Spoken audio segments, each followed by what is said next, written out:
California Edition. I'm Brad Pomerance. We are joined by Ben Johnson. He is the Vice President of the Alvord Unified School District in Riverside County. He is also a candidate for the Riverside Community College District. That election will be held on November 4th. We wish you the best of luck. Thank you, sir. And I think it's fair to say that community colleges are about to go through a revolution.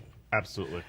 Governor Brown did sign what we know as SB 850. Senator Marty Block proposed that up to 15 community colleges be allowed to start offering one bachelor degree starting January 1st, 2015.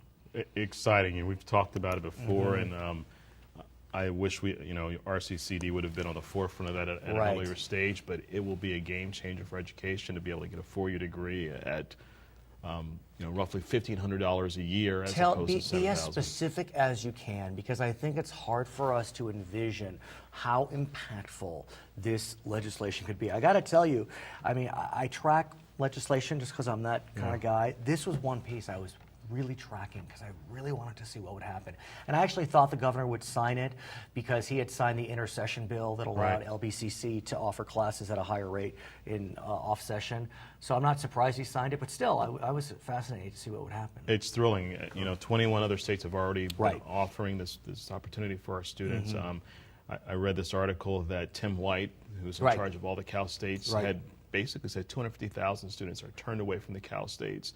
And so, you know Tim well. He was chancellor of UCR, so great. Obviously he knows this community. Absolutely, a great leader for education. And as we look at our students, I have two daughters that are at RCC main campus, RCC campus right now, and they can't get classes. Still. Because I thought it was supposed to be better since the recession ended. Even with the program on completion counts, there's still this issue of not being able to get classes.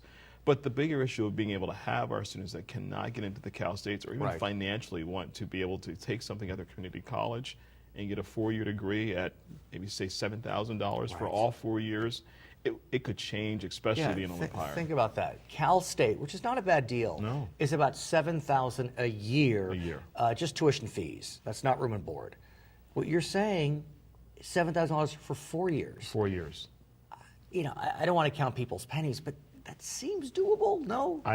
Even if you're struggling, our community colleges do offer grants and scholarships for students, and to be able to take that money and say right now that you're not going to have this long-term debt. I was just at the College and Career Fair, and there's a lot of these ITT and these kind of private which have tremendous facing tremendous controversy and high tuition rates. Yeah, $50,000 and students get out and can't get a job, but $8,000, it's less than a car payment. Right. So there is a bit of frustration though with the bill that did pass, because it is very limited. It's very limited. It's only 15 community colleges, not districts, but colleges, and there is a specific provision which precludes duplicate. But it precludes, in effect, nursing, because it prevents duplication with UC-CSU. So if any of the CSUs or any of the UCs offer a major, the community college cannot, and there's no regional distinction. So that means nursing is excluded. And like, for example, our CCD, nursing to me would be the first place we would go.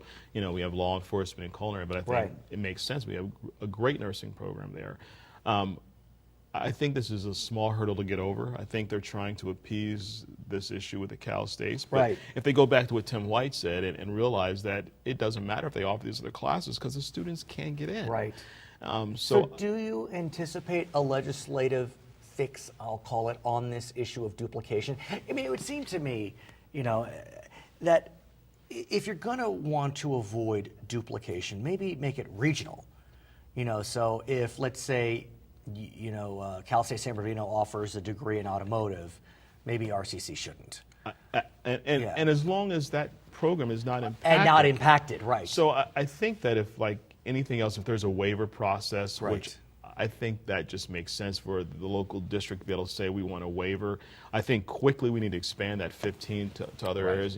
As we've talked before, there are remote areas that really don't have anything close to them as for a four-year program, and to be able to expand that right away, because we don't have an issue of too many too many classes. Exactly. We have an issue of being impacted. We don't have enough seats. Absolutely. So where does RCC, well, let's put it this way, if you're on the board come November 4th, will you be pushing to have RCC apply to be one of those 15 schools. And when I say RCC, I mean RCCD. Absolutely. So it could be Norco, could be Moreno Valley, could be Riverside. Well, I really wish RCCD, as I said at the beginning, would have been at the forefront of being advocates for this program. They only addressed this issue about two board meetings, I think their last board meeting, because that would have put them in line. But I think absolutely, I mean, if I'm elected to the board, that is one of my priorities, because it is a place where we will make a difference for our students. We look at the number of students that are in free and reduced lunch in our communities, and for example, in Alvord, some of our schools are at the high 80s and 90s. And so that means financially, if we want them to have economic growth, and we know education is the thing that brings our students up, it's a good education. 4-year degrees at $7,000 is unbelievable. I think one of the challenges a district like RCCD may face is, even though some would say, oh, it's inland California, rural, you know, you got UCR, right. You got Cal State San Bernardino, you got CBU. I mean, you got La Sierra. I mean, those I don't know that would technically count in terms of, duplication. But how do you make the case that an RCCD should get one of these degrees when, maybe up in Modoc? I think Modoc should get one too. I think our biggest argument is the med school, right? And how do we push this healthcare? For our viewers, UCR just opened a med school, the first med school in the UC system in I think 40 years. Right, and there is not enough support jobs available, whether it's nursing, a PA program. And there's several other health sciences that med school is going to need to support that growth. Are there PA programs at UC or CSU? I wonder if that's an area where RCCD There is one at SC. That's private, so that doesn't count. Doesn't count. Right. So I think that's. I wonder if that's a place where RCC can.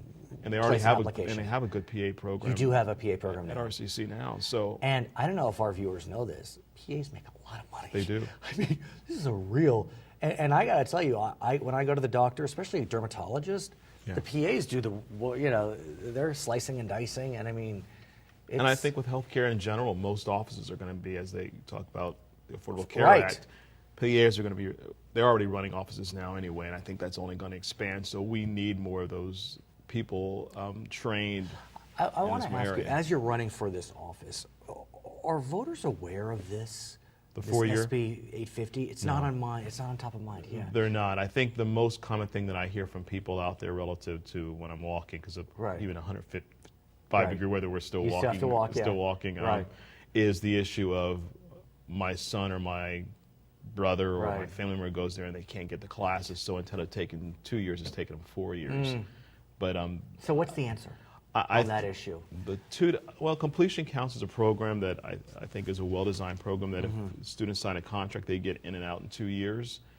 We need to expand that to all the campuses. The Norco campus in Moreno Valley needs to have the same type of opportunities as RCC. Is there a way for students at RCC to get a class at Norco or Moreno Valley? I mean, they're not that far from each other. No, they're not. And so is that a way to deal with the impacted class load? I think it's a budget issue. I think it's we can't be everything to everybody, and so prioritizing that budget to make sure that the core classes, if we say that getting students in and out in 2 years a priority, then our budget should reflect that priority, and I don't think it does. So is the problem local dollars or state dollars? I think it's both. I think it's prioritizing state dollars to what that campus wants, what RCCD wants to be long-term. I think many folks are under the impression with Prop 30, education's fine. Or is it K-12's doing better and 13, 14 are still facing I think Prop 30 stopped the bleeding. So that is a big issue, because when we talk even at Alvord about this issue, parents think that we've got this windfall of money, and that money is going to run out in 5.5